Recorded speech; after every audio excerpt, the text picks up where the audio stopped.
Hello, everyone, and welcome to the Lunch Hour Sports Podcast. Here with your hosts, Jacob Smedley, Sam Beth, Justin Reedhammer, Peter Amarante, and Nathan Romanoff. Our topics today include substance abuse in the MLB. Sam will give you the latest on some shocking developments in Major League Baseball.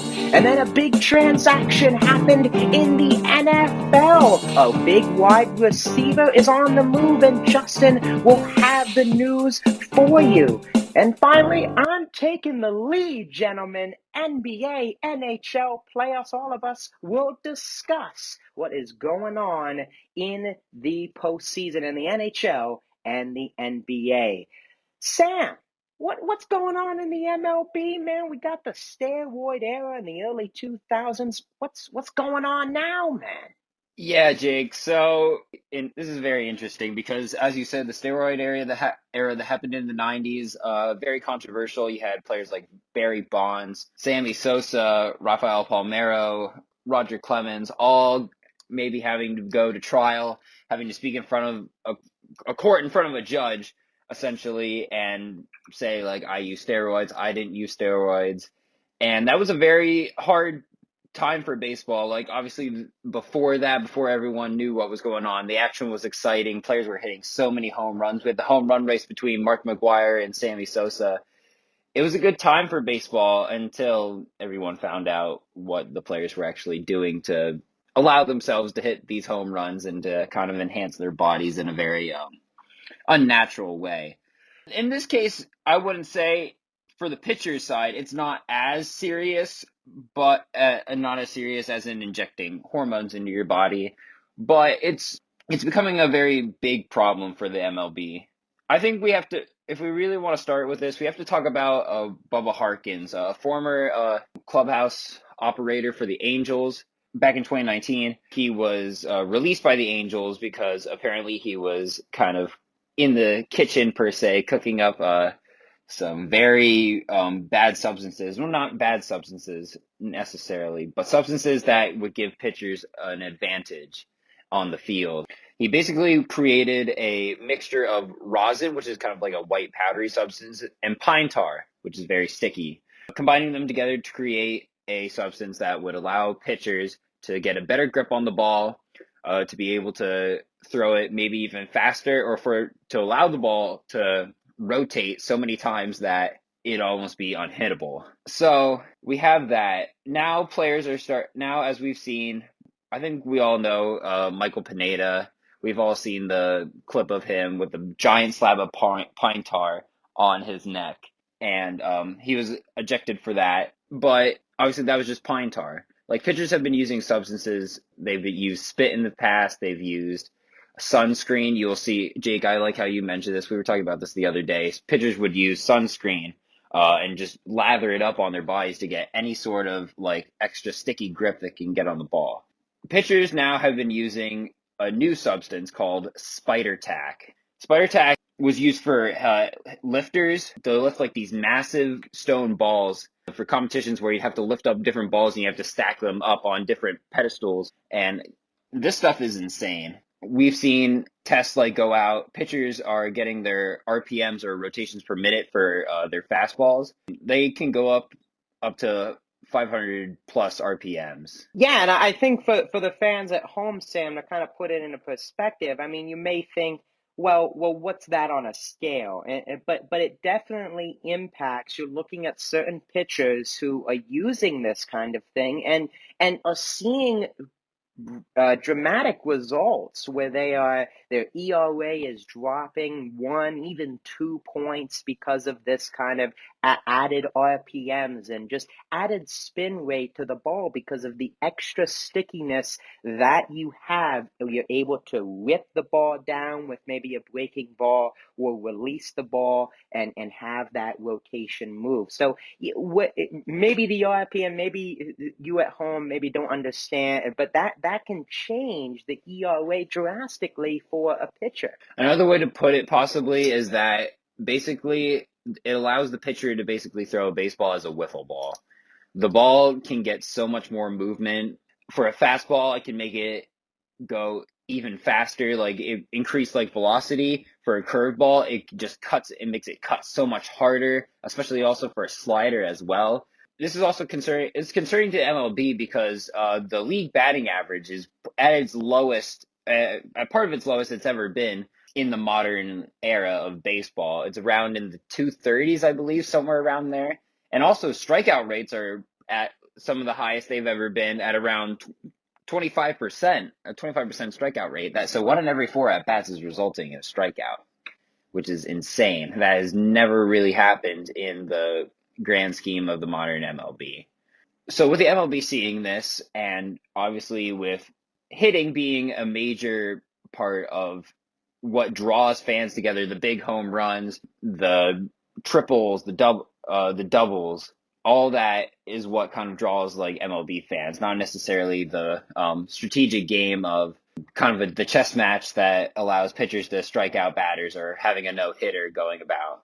In fact, speaking of no-hitters, there have been, how many no-hitters have there been, Jake? 6, I 7? think, yeah, 6 or 7. I think 6, but everyone was anticipating that 7th one, and it has been kind of a. Obviously, some of those pitchers might not have been using those substances, but some of those pitchers could have most certainly been. I know there's been videos of John Means kind of like, you see his fingers kind of go into his glove, and it kind of looks like he's kind of reaching for something. Well, he's reaching. It seemed like his finger is whipping off of the glove, and that is not a natural kind of motion there. Just you could see like the finger like come off the glove, whipping. I mean, I'm not saying I'm not gonna call anyone out here. I'm just looking at the video. That's what I saw with my own 2 eyes. Yeah, Sam, I have a question, and I just want to ask. I'm not as big a baseball fan as you are, but are your main, all-star pitchers like DeGrom, Scherzer, Cole, are all these guys in on it using these kind of substances? Do you believe that? Well, you've mentioned 2 out of the 3 who have kind of been under the spotlight here. You mentioned Garrett Cole. Garrett Cole, in a press conference on Tuesday, was asked if he had used any sort of these substances, and he gave this very like babbly, like long drawn out answer, and he did not deny it at all. He said in fact, he even stated that some of those practices have been passed down from generation to generation, from new pitcher to new pitcher. So he didn't even try to lie about it, but he basically somewhat admitted to him cheating. There's another guy, Max Scherzer, who's kind of been on the spotlight too, where there have been texts to Bubba Harkins, the former clubhouse attendant, from Garrett Cole, from Max Scherzer, asking him about a certain sticky stuff that they could get from him. So, I mean, there are some all-star pitchers who are kind of under the spotlight here and could possibly be seeing some sort of action taken by the MLB. Just another guy I want to mention, Trevor Bauer. Trevor Bauer in 2018 talked about the Astros maybe even using some sort of foreign substance to give them a specific advantage in pitching the ball. Well, if you look at Trevor Bauer's spin rates, if you look at his rotations per minute for some of his pitches, you see that there's a significant increase in his pitches. I don't want to say like he's using foreign substances, but Trevor Bauer himself did say that the only way to get that type of increase on your pitches is to use foreign substances. Definitely has some signs there, Sam. You do, but I mean, yeah, like you was saying, it's gonna come down to. It seems like they're going to look at a lot of guys. I mean, Nate just kind of mentioned 3, and you mentioned 3. DeGrom, all of his teammates came to his aid. It seems like he's clean for now. You got Scherzer and Cole with their whole responses, but other guys who are having great seasons, kind of almost out of the blue, like maybe a Kevin Gausman on the Giants. He's having a fantastic year. That's something that's ended up brought up down the line. Of course, Trevor Bauer. So yeah, it's almost going to turn into a witch hunt, it seems, for these pitchers moving forward the rest of the year. Yeah, so the MLB is cracking down hard on this. They've 4 minor league pitchers have already been ejected/suspended for using foreign substances. I believe the suspensions were around 10 games each. The MLB is gonna have like random checks at every like different point throughout the game. They plan on having the umpires like seriously like cracking down, like checking almost like in between innings, like maybe like every like few innings or so. And the MLB has even said that they give out 10-game suspensions without pay.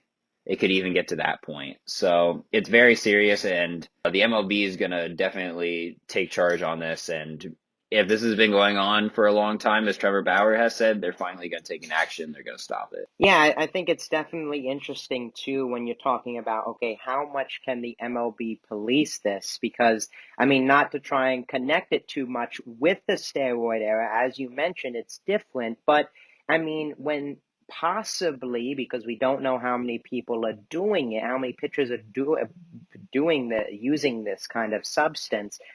How are you going to police it if most of the league is doing it? Are you going to suspend some of the game's top pitchers who are, I mean, yeah, ratings are still up, Sam. Ratings are still up despite maybe the offensive explosion that maybe the game, ratings are still up and the game is doing great that way. So can you suspend these high-profile pitchers when most of them are doing it? I think that's definitely a question that MLB will have to examine as time goes on. That should do it for MLB. Thanks, as always, for your insights. Sam may not be appreciated by all here on the podcast, but I like to show the appreciation. Justin, what is going on in the world of the NFL? A star wide receiver is on the move. What's going on, Justin? Well, Jacob, as you've mentioned, a star wide receiver is on the move. That star wide receiver is Julio Jones, who was formerly of the Atlanta Falcons, now shifting over to the Tennessee Titans. A very unexpected move by the Falcons. Many thought the rumors were true that Julio was moving away, but I didn't see it coming personally. I felt like Julio had a lot more to give, but we'll get to that. I'll just go over some of the trade details right now. We'll see what we think about the teams, if it was a great decision for them. The Atlanta Falcons, for trading Julio Jones and a 6th-round pick, receive a 2022 second round and a 2023 6th-round pick. Now, I don't know about you guys, but that don't sound too good to me. For Julio Jones, I mean, Julio Jones, no, one of the top 5 receiver in the game, and they get a 2nd and a 4th-round pick for him. No, Atlanta made a very stupid move. That was very dumb. I mean, I don't blame Julio for wanting to leave Atlanta. They're terrible. I mean, they blow leads more than I can count. Is that they didn't even just trade Julio? They traded Julio and a 6th-round pick. Like you don't trade picks and your top receiver. And they didn't even get a 1st-rounder. Like they didn't get anything for this. So. I don't know. Exactly. I feel like I don't know too much about the situation, but I feel like at this point, the Falcons kind of had to just cut their losses and just kind of take what they could get. No, I know Julio Jones is top right. You really don't know what you're talking about, Sam. You really don't know. Well, Julio, hey, to Sam's credit, Julio wasn't happy. He didn't want to play in Atlanta. Yeah. I know. Listen, I know Julio was on. Like, I think they should have gotten more with Shannon Sharp and said that he does not plan on coming back to Atlanta. Would you? Well, he didn't mean to be on the record. He didn't even know he was on the show. Okay, yeah, that's true. That's true. Okay, how you're on a radio show? How do you not know that? But I'll give him the benefit of the doubt. Sure. I'll give him the benefit of the doubt. But still, if you're gonna say that and then it comes on air, the Falcons are like, well, what can we do? Like, he's obviously not going to come back. You just have to kind of cut your losses in that situation. I'm not saying it was a good trade. I'm not saying it was the perfect deal, but it's what happened, and I feel like they just had to make the best of it. I don't know. They didn't get what they deserved for Julio. I mean, hey, that was a rob for the Tennessee Titans. I mean, it makes their offense a lot more of a danger to other teams, and their defense is a defense in their eyes. So, I mean, when we see more out of the Tennessee Titans this year, I think yes. With Julio Jones and A.J. Brown, and along with the beast, Derrick Henry, who can stiff-arm people to the 3rd row, I think that is a very destructive offense, and I think that, like I said before, their defense is on the climb. So I see them winning their division. I think something to add, too, I think CBS Sports put out a post the other day comparing this trade, and as we've kind of discussed, atrocious for the Falcons in terms of what they gave up and what they received for a guy that still has a lot of miles left on his tires, of course, metaphorically with what he's producing. But comparing it to mixing in the Bills with Stephon Diggs, with all of the picks they gave up for him, and of course the other controversial one for a star wide receiver in DeAndre Hopkins. How would you guys kind of measure up this trade to those other ones? I think that order of fairness, it's a lot more similar to the Hopkins trade, because the Hopkins trade, they didn't get much for him either. He's a top 5, maybe even top 3 in the NFL. Yeah. And they didn't even, they got like nothing for him. So I think when you look at the Bills trade, at least they had to give up a first rounder. They gave up 4 picks for him. So I think so, yeah. I think in that situation, that was a fair trade. Both teams really benefited. They got Justin Jefferson out of that pick. He was great this first season. He's probably going to be great this next season. So I think that was a more fair trade for both teams. But those other two, they were very lopsided, and I think that this one goes heavily in the Titans' favor. Yeah. I couldn't agree with you more there, Justin. D-Hop, top 3 in my eyes receiving the NFL, and you have another top 5, top 10 guy and Julio Jones getting traded for basically nothing. And, I feel like they should have at least gotten a first-round pick out of trading him. They didn't, but again, Julio didn't want to play there, so in a way they had to move him this offseason. I just feel like they didn't get enough for him. Top 5, top 10 now. I heard that hot take there. D-Hop top 3, Julio top 5, top 10. All right. Hold on.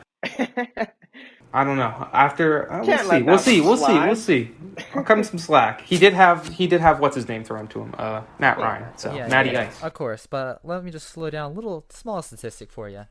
He didn't really have a decline when it came to yards per reception. When it comes to his career, he's got 15.2 yards per reception, and last season he had 15.1, so he's still the same guy.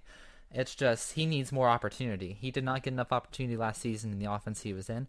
Yeah, and I feel like a part of it for me is looking at the team as a whole, and when you see that record, it wasn't a good team, So that shouldn't reflect on him. I guess just in my eyes, it did when I think about top receivers last year, going into this year. If you don't have a good quarterback, how can the receivers function? And I'm not saying the receivers heavily rely on the quarterback, but if the quarterback can't put the ball where it belongs and the receivers are running the correct routes, what's to say that reflects badly on Julio? He's just doing his job. It's Matt Ryan's problem for not throwing the ball correctly. Wow, taking shots at Matty Ice. But yeah, I think that definitely plays a role too.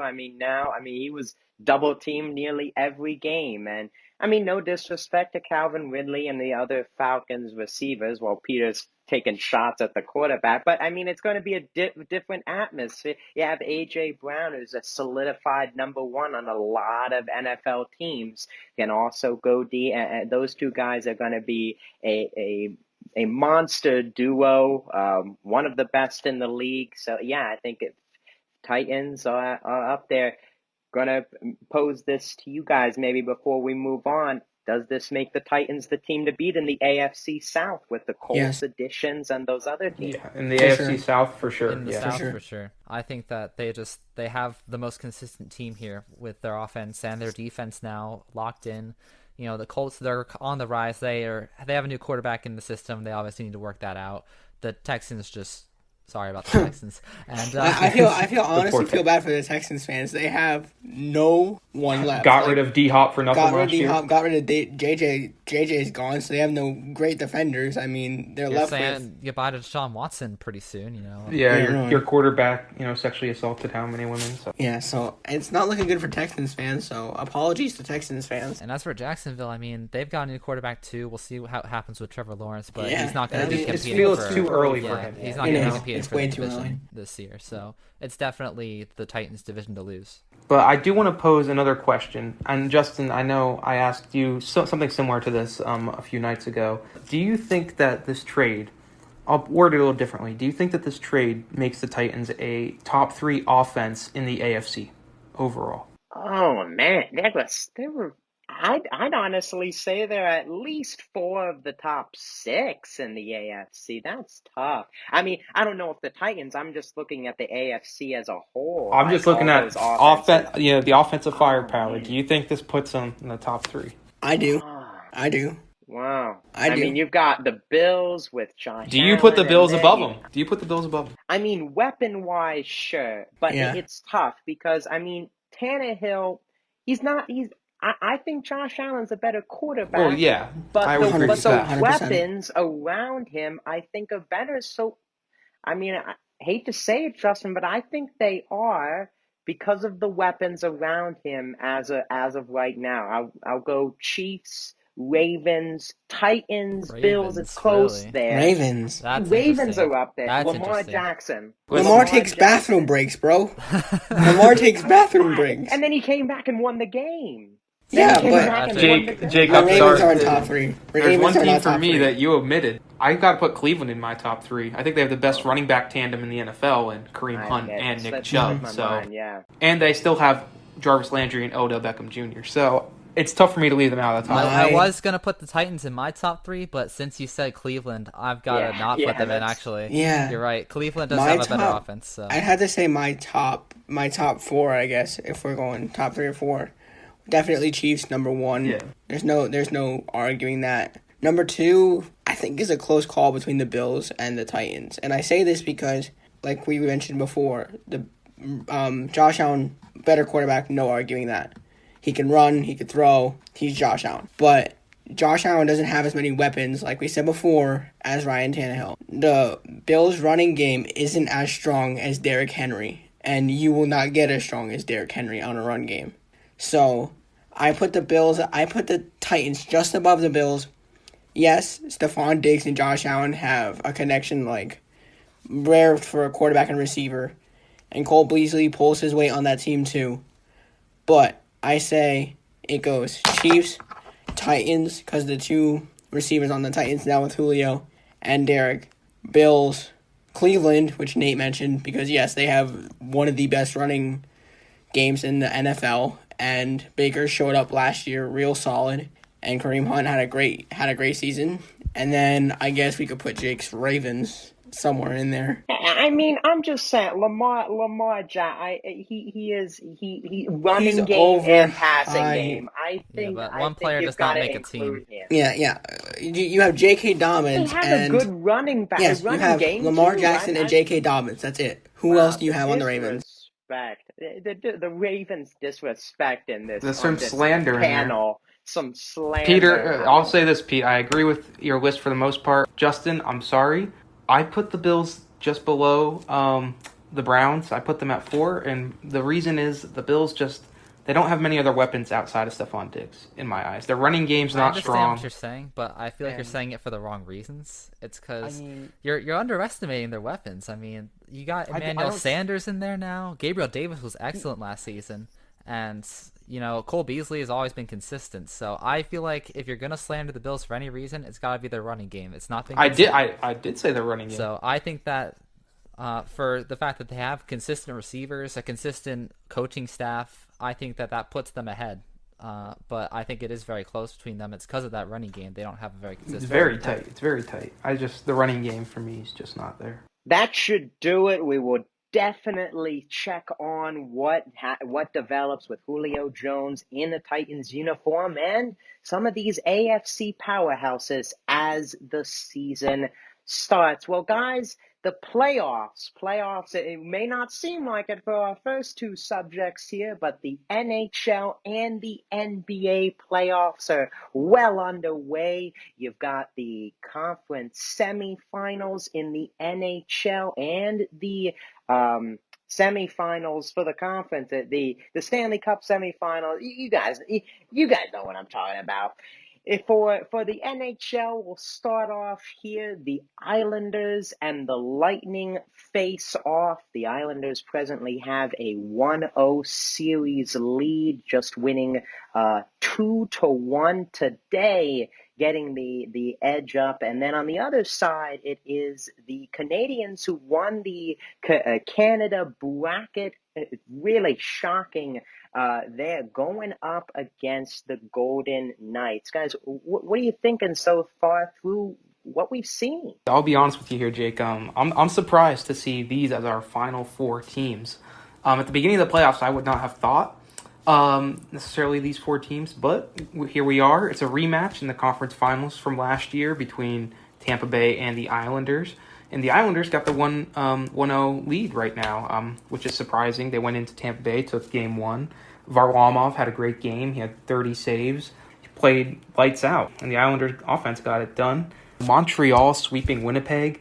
That was surprising, but I'll tell you one thing. The series there was really set at the end of the game one where Mark Scheifele took that charging penalty, and he got suspended for 4 games, and that killed Winnipeg in my eyes. That really put them down for the rest of the series, and Montreal took advantage, and they swept them. I think that was a very big turn of events and could have altered the whole outcome. That charging penalty, I think that altered the entire outcome for the Jets. It really did in ways, because Scheifele is one of their best players, and it really. This is why you don't make stupid decisions. Exactly, and it really deflated the team, I feel like. Yeah. And then just to touch on, Vegas, I knew they were a good team, tied on points at the end of the season with the Avalanche, but I just felt the Avalanche were better, especially after winning game one of that series 7-1. But then to just lose 4 straight, they had a 2-0 lead, the Avalanche. They lost 4 straight to Vegas. I was honestly surprised. But Vegas played good, and here they are. They're up against Montreal. We'll see what happens. Montreal's been tough, but Vegas might just be too much for them. I mean, this could be their year, honestly. Yeah, but I mean, what could you say about Montreal? I mean, the 2 opponents they've played so far, you could say they were outmatched. I mean, they thought they were going to lose to the Maple Leafs, who, as always, Same here. blow it again. Yeah, Exactly. I mean, so I think that is going to be no different for the Canadians, who are facing adversity again, and I think they're going to come out and try and punch them right in the mouth. It's going to be interesting to see that game one. And yeah, looking on the Islanders beating the Bruins, I think that was, I was thinking the Bruins, maybe Lightning would face off. The Bruins were maybe that second best team, but the Islanders really proved that they wanted that revenge against the Lightning, who seemed to kind of have, it almost seemed like that easy route. They took care of the Capitals in 5, took care of the Hurricanes. So yeah, I think this is going to be a great series. I think maybe that one might go to 7. I don't know about the Canadians. If the Golden Knights really take control, I think that they could maybe end it in 5 if they can really take control right from the get-go. That's where I agree. I think the Golden Knights, if they take control and they kind of play like they have been, like they talked about, I say they come over the Canadians. And I also say that the Islanders take it. Honestly, I say the Islanders take it.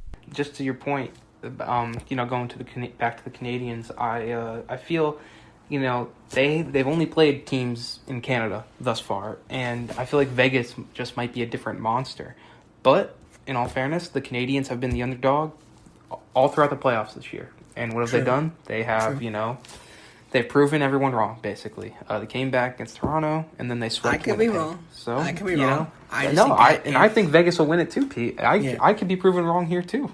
I mean, I'll be honest with you. We'll see what happens. I think it could be a good series, but if Vegas can take control, in the Vegas, look at the stadiums. Vegas is almost at full capacity, if not at full capacity. While in Montreal, they're only have about 2,500 fans. They might up it, but it's not going to be nowhere near full. That'll have an impression too. The amount of fans that are there, to kind of get the energy up of the players, and I feel like in all sports, because this is a sports podcast, I can speak on this.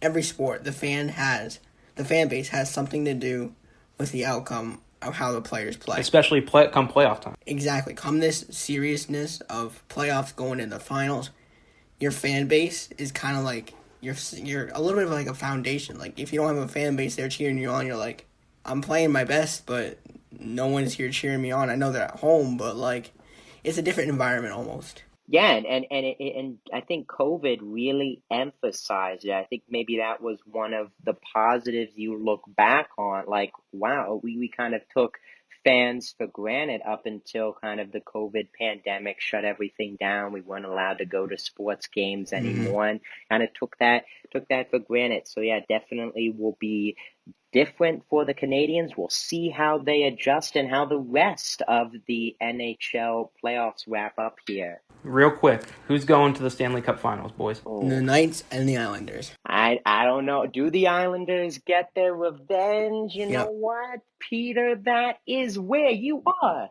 Right. Islanders, Golden Knights, they do pull it off. This is the year they beat the Bruins in 6. I'll go with the Islanders. New York, stand up. Stand up, New And York. I am going to make this a clean sweep. I agree. Islanders and Golden Knights. That is my first thought prediction. I think the Islanders get their revenge, and I think the Golden Knights are just too much for the Canadians. That's how I see the finals playing out. Here we go. Way to bring it in, Nate, before I forgot. Switching over from the ice to the hardwood, while the NBA playoffs isn't as far along as the conference finals. We are in the conference semifinals with the Bucks and the Nets, the Sixers and the Hawks, and then on the western side, new developments here. The Suns just taking down the Nuggets 4-0. Speaking of sweeps, a 4-0 clean sweep of the MVP Nikola Jokic and the Nuggets, and then also the Jazz Clippers, which is 2-1. What teams have surprised you guys? Really just taken the playoffs by storm so far? Like you said, the Utah Jazz. I don't know. I'm not a big NBA person. I don't know everything that I'm talking about, but I'm kind of surprised they're at where they're at. No, you know what, Peter? I agree. Peter, honestly, I agree with you, and this just might be me, like, kind of thinking about the Jazz. Is it tired, just, like, Sam, or what is this? You never agree with no, me. Peter, Wow. I agree with you because for so long, This is the a Jazz special have just kind of been occasion. like a lower level tier like team, like as long as I've been alive. And I don't know, Jake, if you could attest to this, but before like Donovan Mitchell, the Jazz were just kind of like this lower tier team. They were just kind of like middle of the pack, like whatever. And even though they're the first seed in the West here, I still don't really think they're gonna they might get to the conference finals, but I don't think they're going to the finals. No, I could be definitely there's no way. wrong.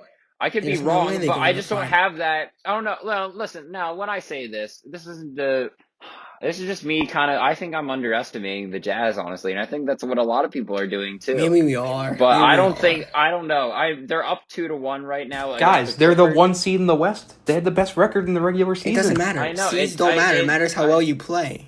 It matters. They have played played well, well. obviously. Yeah, Pete, we have to watch what we're saying here.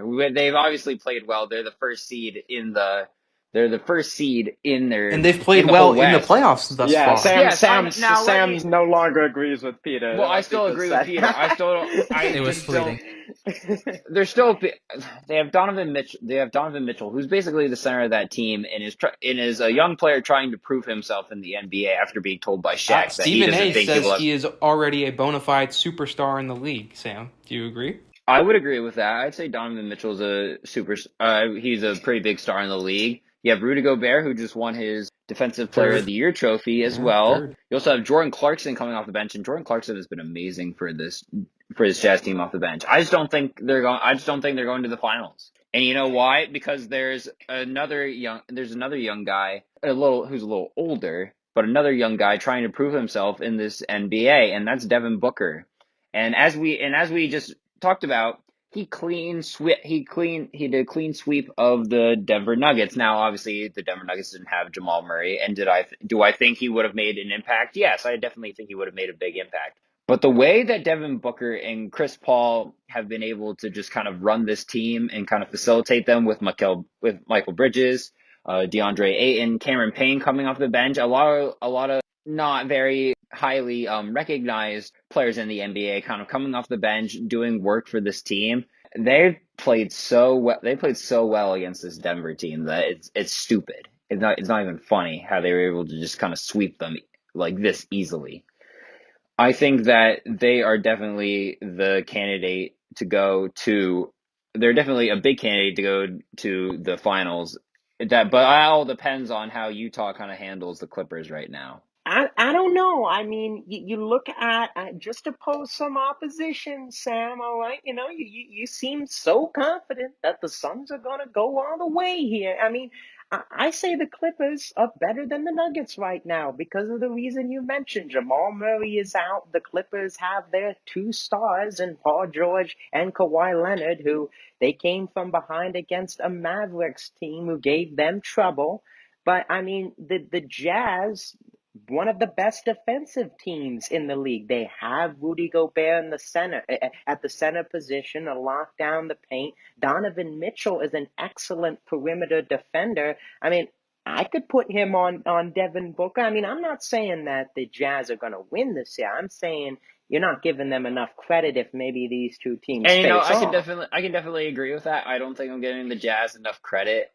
But at the same time, it's very kind of tough because I know Paul George has been having some shooting troubles for this Clippers team. Kawhi's kind of had to kind of be on the takeover here and kind of had to, Yeah, your guy Kawhi. my guy I had Kawhi. to do the same for the Raptors. He did have to, hey. Let's not, we're not talking about that. This is a whole new era. New era. New era where you guys don't make the playoffs. Hey, I don't want to talk about that either. I don't want to talk about that either. Okay, yes, but honestly, to tell you the truth, I think the Suns are making the finals. I'm gonna say it. Damn. We'll have to see. You We'll heard have it. to You see. heard it here first. I'm gonna say it. I think the Suns are making the finals. It's bold. I mean, I could see it happening that way, but listen, don't underrate the Jazz. Don't. They're the one seed in the West for a reason. If the Jazz, I don't know. I feel like the Suns have a better chance of winning if the Jazz beat the Clippers. Do you think the Jazz will beat the Clippers? I don't know. That's a good question. Do you think the Clippers are going to come back? It's going to be very close. It's going to be very close. It's going to be very Now, close. what if it's the Clippers v Suns? How do you feel then? If it's the Clippers versus the Suns, then I think it's going to be a lot tougher. I say Clippers take it at that point. I don't know because I really thought that the Mavericks were gonna move on to this point, but the Clippers proved me wrong there. So it's just you don't know. And honestly, all these sports experts can say that the Suns are going to the finals, the Clippers are going to the finals. Sports experts such as yourself, Sam. I'm not. Hey, I never said I was a sports expert. We're on a freaking podcast trying to talk about sports here. So moving from the west to the Eastern Conference, what do you guys think of the Eastern Conference here? The Bucks just evened up the series today, winning 2 straight. Of course, Jake? injuries in play to Kyrie and James Harden, but Jake, did I not tell you the other day that the Bucks are going to even this out and pull off eliminating the Nets? Well, there's a very important factor here that's happening, and one that kind of people seem to kind of forget about, and that's injuries. Injuries. I don't know anything about the NBA, and I told Jake the other day that the Bucks are going to come back and eliminate the Nets. Okay, Just well, one hang second. on. That hasn't happened yet. It's tied right now. Okay, so the Brooklyn Nets and the Milwaukee Bucks are tied at 2 here. That does not mean, just because the Milwaukee Bucks tied it at 2 does not mean that they're winning the whole thing. The Brooklyn Nets, however, have sustained a serious injury. Their player has, and James Harden's been out for the past couple of games. It's a very big part of their team that is not with them right now. A very deadly shooter who could basically shoot from anywhere, as well as a very good passer. I mean, the Nets still have Kevin Durant, who could essentially... I mean, he's probably the best player left in the playoffs, let's be honed. Yeah, he's definitely... Individual talent-wise. like a top 3... He's definitely like a top 3 player who's like either... Now, we could debate that another time, but I think Kevin Durant's like a top 3 player right now, and he's definitely one of the best players in the playoffs, as Nate has mentioned. And also, they still have Kyrie Irving, who, again, is a very deadly shooter and a very good passer as well. Hey, and Sam, I mean, as we saw, they don't need James Harden to beat the Bucks. They killed him game 2 with just KD, Kyrie, and the rest of the guys turning up. So, I mean, Kyrie got injured. I don't know the extent of his injury, but I just feel that, if Kyrie comes back or if James comes back, I feel like KD and those guys can finish out the series. It might take the 7 games. I just feel that if you have KD on your team, he's going to elevate your chances to win. And I just feel like he's got more of a clutch gene than perhaps a guy like Giannis. So I feel like the Brooklyn will take the series for that reason. I think that's a KD has had more success, and the whole stigma with Giannis hasn't been able to get to that the finals yet. He hasn't been the league MVP a few times now, but hasn't been able to lead his team. I think this is really going to be a telling series, especially as these injuries develop. And can Giannis take over this Bucks team and come up with an upset win? But it's going to be tough against KD, who is multiple time NBA champion and one at the highest level, something Giannis hasn't been able to do just yet. And I think Giannis kind of is kind of like feeling the heat now. I think he's like felt it for a couple of years, but now I think it's really getting to him after that kind of at the free throw line with the 10-second violation and then everyone clowning him for that. I think Giannis is really feeling the heat and he feels like he needs to do something. Do you think he's going to change that into energy to turn his team up? He definitely could, and I think Chris Middleton and Drew Holiday have definitely been feeling that heat too, and they're definitely backing him up very well as they've taken these 2 wins, but it's going to be close to see whether James Harden can come back, and if not, if Kevin Durant and Kyrie Irving can take over again and put an end to the Bucks here. We'll have to see. All I'm going to say, and to finish this off, is I've seen underdogs defeat champions before, and I'm not saying it can't happen again. So I'm saying if Giannis can turn it up, and I'm saying if Harden, stays out with his injuries, and Irving is also riddled with injuries. Injuries can reoccur, like we saw earlier in the playoffs. If that happens, I'm just saying the Bucks could pull it off. Hey, don't forget, whoever wins this series has to play the Philadelphia 76ers, baby. That's because guess what? That's right. The Hawks, That's right. they losing, man. They ain't coming back and winning the Are you series. sure? 76ers got this in the Yes, bag. they do. I Yes, definitely they do. give the advantage to the Yes, they 76ers. do. However, Joel Sixers Embiid all has the way. been kind of Sixers going. all the way. Ben Simmons has got Trey on lockdown. Yeah, I agree The with that. There's no penitentiary, questioning- Sam. The penitentiary. There's no denying Ben Simmons and his contribution, definitely on the defensive side, as well as also on the offensive side, too, And with the passing game. Joel Embiid. Yes, I was going to mention Joel Embiid. And Taking it to the he's been house. also dealing with a slight meniscus tear as well, which doesn't seem to be affecting his play at all, as he's been able to score 30-plus points and also maybe around the 30-point mark as well. But how does that come into the long term? How does Danny Green's injury affect the 76ers in the long term when they have to? Here's what happens. They take out the Hawks. They take out either the Bucks or the Nets. They win the finals, and then they worry about the injury. Peter's breaking it down for you. Yeah. So Oh, that's Peter exactly really just how- broke it down. Peter There you go. really broke There it you go. down for me right there. Just the Period. whole That's grand scheme of things. Not that they would probably have to potentially either Well, take how do you on the feel- Jazz. Expert analysis is what I'd like to call that. And how do you feel, Sam? How do you feel about the Sixers' prospects of? You think they'll beat the Hawks? Yeah, I think they'll beat Okay. the Hawks. I think they can still beat the Hawks. I mean, But then no you think the disrespect next to series Trae would be Young, difficult. Clint Capella, Kevin Huerter, all those guys on the Atlanta Hawks. But I mean, the 76ers, they're up 2-1 right now. I feel like even with Danny Green injured, a very important shooter on that team, I feel like Tobias Harris, Joel Embiid, they're both scoring 20-plus points a game pretty much. Ben Simmons has been locked down on defense, still is able to pass, still can get around like 10-plus points a game. Should have won Defensive Player of the Year. True. Just saying. That was definitely a possibility for him. The penitentiary is at maximum security, and Joel Embiid is dropping points like nobody's business. They're gonna win the finals. That's yet to be seen. That's yet to be seen. However, I do think that they will advance to the conference finals and take out the Hawks, and will have to either face the Milwaukee Bucks or the Brooklyn Nets. Prediction, give us it. Yeah, let me propose this to you, Sam. Sixers and Bucks. Who wins? Conference finals. Sixers, Bucks. I feel that if Joel Embiid can stay healthy, if Tobias Harris can stay healthy, I don't necessarily think Danny Green would have to come back. Maybe Furkan Korkmaz or Matisse Thybulle could kind of fill in that role.